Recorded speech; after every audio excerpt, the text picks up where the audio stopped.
7 in my cruising series. If you haven't seen the previous videos, I will link them below so you can check them out. Today I'm going to give you some general tips and hacks for planning a cruise. So this will be one of my longer videos, so if you want to take notes, you can pause the video where you need to. I will try to go as slow as I can, but I do have a tendency to talk fast, especially when I have a lot to say. So, on the mornings that your ship is in port, order room service for breakfast the night before, and they will call you and wake you up before delivering your breakfast. That way you can get up on time and get out there and explore the world. When you pack, put a swimsuit and a change of clothes for dinner in your carry-on so that you can enjoy the pool before your luggage makes it to your room, and you'll have something to wear to dinner if your luggage doesn't make it to the room before then. Don't worry about packing a beach towel. The cruise line will provide them.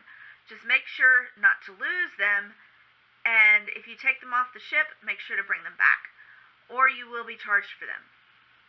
Make yourself familiar with the deck plans before boarding so that you have an idea where you're going when you get on board. Make sure that you get to the port town the day before sailing, because you never know what traffic is going to do. Also, you never know if your flight can get delayed or canceled or whatever. So you might want to, even if you're flying, book your flight a couple of days ahead of time. But if you're driving, just make sure that you head down there the day before, because you never know what's going to happen with traffic. The more effort that you put into planning your cruise, the more fun you'll have. Plan ahead and you will have less to worry about during your cruise. By this, I mean schedule if you're doing a excursion through the cruise line, make sure you book it beforehand. That way you don't have to waste time standing in line on the ship to do it. Same with dinner reservations. If you're going to make reservations for any of the specialty dining on the ship, do that ahead of time as well. Get your documents in order and place them in an accessible pocket in your carry-on before you leave home. At the end of the cruise, your luggage will be placed in a large warehouse with everyone else's, and you will have to look for it, so make sure your bags are easily distinguishable in a sea of luggage by decorating it with ribbon or stickers or a colorful luggage strap. Just do something to make your luggage stand out. It's easier to find. Pack a bungee cord to lash your balcony door open, especially if the sound of the ocean helps you sleep. Never open your balcony door and your cabin door at the same time. It will create a wind tunnel that will make a mess of your room. Booking a smaller cabin will encourage you to get out of the room more. Keep the curtains closed when you're getting undressed, especially while in port, in case the crew is cleaning the balconies. Or bring something to cover up with. Robes are provided in your room, but they are one size fits all, and as we know, one size does not always fit all. They may not cover more voluptuous passengers. Over-the-door shoe organizers are great for reducing cabin clutter. Make sure that you pack a sweater. No matter what time of year you're sailing, it can get cold inside the ship, and it can get a little bit breezy outside as well. Water shoes are a must on the beach to prevent foot injuries. Just remember when you're walking in the surf that there are seashells and little creatures down there that you could step on and cut your foot open. And you don't want to deal with a foot injury on your vacation. That's just going to ruin the whole trip. So make sure you pack some water shoes. Bring more sunscreen and at a higher SPF than you need. If you're traveling to the Caribbean, make sure that you do that because you're closer to the equator there and the sun is stronger. Ladies wearing makeup may want to purchase a foundation with a built-in sunblock. IT Cosmetics foundations have an SPF of 30, and it's a great makeup brand if you want to check it out. It's awesome. By the way, I am not being paid by IT Cosmetics to do this, to talk about it. It's just the brand that I use, and I love it. Stock up on any over-the-counter medicines and batteries that you think you may need. They will be expensive on the ship and in port. The porter's tips are not included in the gratuities on your bill, so bring cash. The standard tip is $2 per bag. Prepay your tips. Prepay your gratuities. It will be one less thing you have to worry about on your cruise. And get better rates on your cruise by booking your next. I'm getting tongue-tied here. Get better rates on next cruise by booking it while you're still on board on this one. The ship will have photographers taking pictures throughout your cruise. Find yours in the photo gallery and put them all in the same place so that on the last night they'll all be together for you to look through and decide which ones you want to buy. Budget like you have an extra passenger and you won't run out of money. Keep an eye on shipboard charges to avoid overspending and bring more cash than you think you need. Don't shop on the first day unless they have great sales. There will be different sales throughout the cruise. And beware of international purchasing fees on debit cards and credit cards. Your cruise only lasts so long, so make sure that you do everything that you want to do. Have patience and know that there may be lines. After all, there are 2,000 plus passengers on board. The food is all you can eat, so if weight gain is an issue for you, take the stairs and make use of the ship's fitness activities. Other than that, order everything you want. And try not to worry about your waistline. And I know that doesn't mean much coming from me since I'm a larger person. But you can always work that extra weight that you gain on your cruise off once you get home. Buy travel insurance. The Caribbean is very humid, so make sure that you stay hydrated, especially on port days. Drink plenty of water. Keep an eye on the weather and current events for your destinations. This is important because things can change. For instance, one of Carnival's cruise lines has completely removed a port from their ships.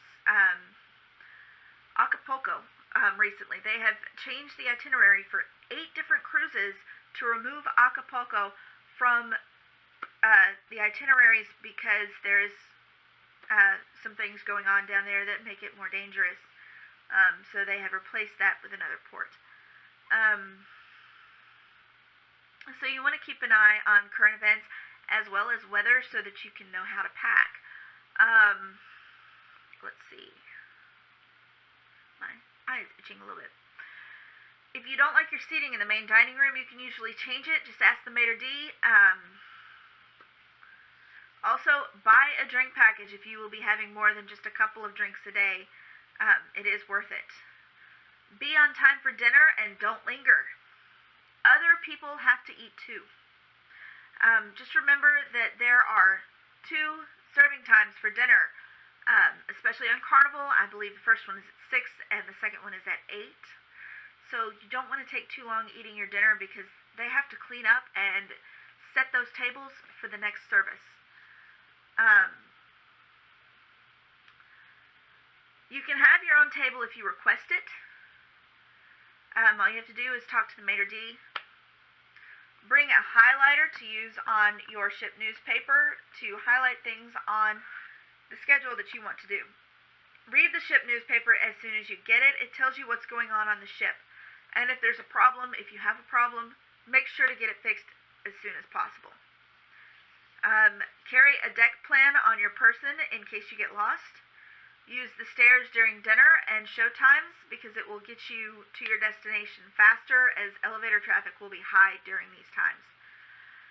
Explore the ship as soon as you can. If you want something, ask for it. You never know if they can do it unless you ask. On port days, get back to the ship on time. I can't stress this enough because they will leave without you. Internet cafes are available in most ports. Just follow the crew members that get off the ship because they usually go straight there. On port days, the spa and other areas of the ship will offer discounted services. You don't have to do something in every port. Haggle while shopping. They expect it, and you never know.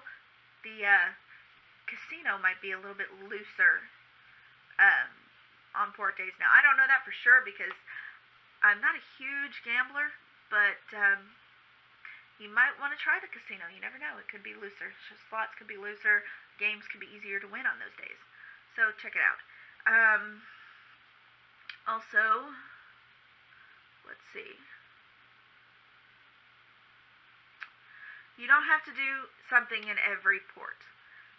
So if you don't find anything in port that you want to do, go to the spa or, whatever, because the ship does offer discounted services on port days. Haggle while shopping because they expect it. Say no to pushy salespeople, and remember that the spa will try to use their services to sell their products to you. All you have to do is just say no. Use the door hanger menu to order room service breakfast and choose the time that you want it delivered. That way you don't have to wait a long time for breakfast in the mornings, because they will be flooded with room service orders. Now, if you don't want to eat in your room, you can always go have breakfast on the Lido deck, or I believe maybe in the main dining room. I'm not sure. It depends on your ship. Talk to everyone, because you'll meet people from all over the world. Take a picture of the return time while in port to help you remember when to be back on board. Bring a notebook and a pen with you to document pictures so that you can caption them when you post them later. Now, if you're taking pictures with your cell phone, this isn't a big deal because you can kind of edit them and put notes on them as you go. Let's see. Or bring your computer along, put your pictures on your computer, and label them that way. Let's see. Pack a collapsible bag for souvenirs. Just put it in your luggage, and that way you'll have a bag to put your souvenirs in so that you make sure you've got space for them coming back.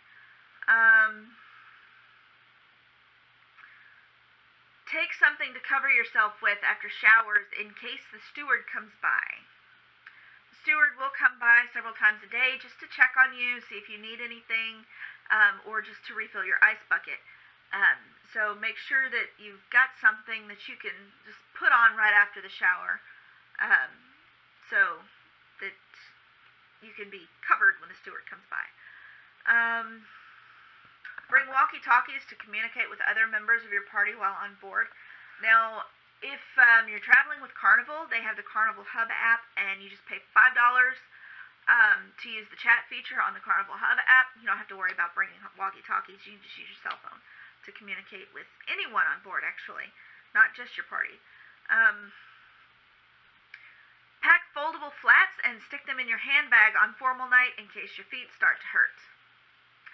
Bring wrinkle releaser spray because you can't bring an iron. Have a plan for the ports ahead of time. Ask your steward about hidden storage spaces in your room. And catch shopping deals while on board. Don't miss out on anything involving the captain because there may be free drinks to be had.